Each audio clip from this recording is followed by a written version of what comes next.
Sahabat dakwah, hari ini kita akan membahas sebuah tema penting, dua dimensi ucapan Nabi Shallallahu Alaihi Wasallam. Kenapa ini penting? Karena sering muncul tuduhan atau kebingungan, apakah semua ucapan Nabi adalah wahyu, ataukah ada yang bersifat manusiawi? Mari kita kupas bersama. 1. Dimensi manusiawi ijtihad pribadi. Nabi Shallallahu Alaihi Wasallam adalah manusia.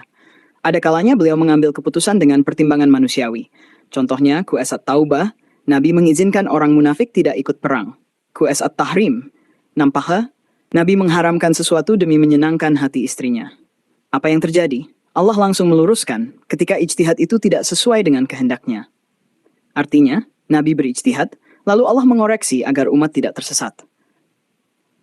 Ada juga contoh dari hadis, kasus strategi perang Badar. Nabi Shallallahu Alaihi Wasallam memilih sebuah lokasi untuk pasukan. Lalu sahabat bertanya, "Ya Rasulullah, apakah ini keputusan dari Allah atau pendapat pribadi?"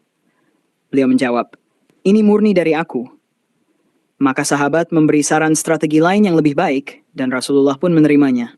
Hadis tentang penyerbukan kurma. Suatu ketika, Nabi melihat orang sedang menyerbukan pohon kurma. Beliau memberi pendapat, "Seandainya kalian tidak melakukan itu, mungkin akan lebih baik." Maka mereka pun menghentikannya, dan ternyata hasil panen menurun. Nabi lalu bersabda, "Kalian lebih tahu urusan dunia kalian." Dari sini jelas, pada urusan strategi duniawi, Nabi bisa berijtihad dengan akal manusiawinya. 2. Dimensi kerasulan wahyu ilahi. Namun dalam kapasitasnya sebagai rasul, setiap ucapan Nabi adalah bimbingan Allah Ta'ala. Dalilnya sangat kuat, Qs An-Najm. Tidaklah dia berkata dari hawa nafsunya, itu hanyalah wahyu yang diwahyukan. Qs Al-Baqarah, "Sebagaimana kami telah mengutus kepadamu seorang rasul dari kalanganmu, membacakan ayat-ayat kami, menyucikan kamu, serta mengajarkan kepadamu kitab dan hikmah." Hadis riwayat Abu Dawud dan Ahmad dari Abdullah bin Amr, Nabi bersabda, "Tulislah, demi Allah, tidak keluar dari mulut ini, kecuali kebenaran." Kesimpulan sahabat dakwah, mari kita simpulkan. Ketika Nabi berijtihad sebagai manusia, Allah meluruskan lewat wahyu, atau beliau sendiri menegaskan bahwa itu pendapat pribadinya. Ketika Nabi berbicara sebagai Rasul, itu adalah murni kebenaran dari Allah.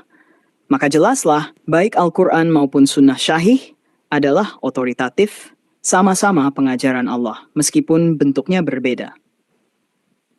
Semoga pembahasan ini semakin menambah iman kita kepada Nabi Muhammad SAW sebagai manusia sekaligus Rasul Allah. Jangan lupa like, komen, dan share agar semakin banyak umat yang paham tentang kedudukan ucapan Nabi. Dan tentunya subscribe channel ini untuk terus bersama di Jalan Dakwah.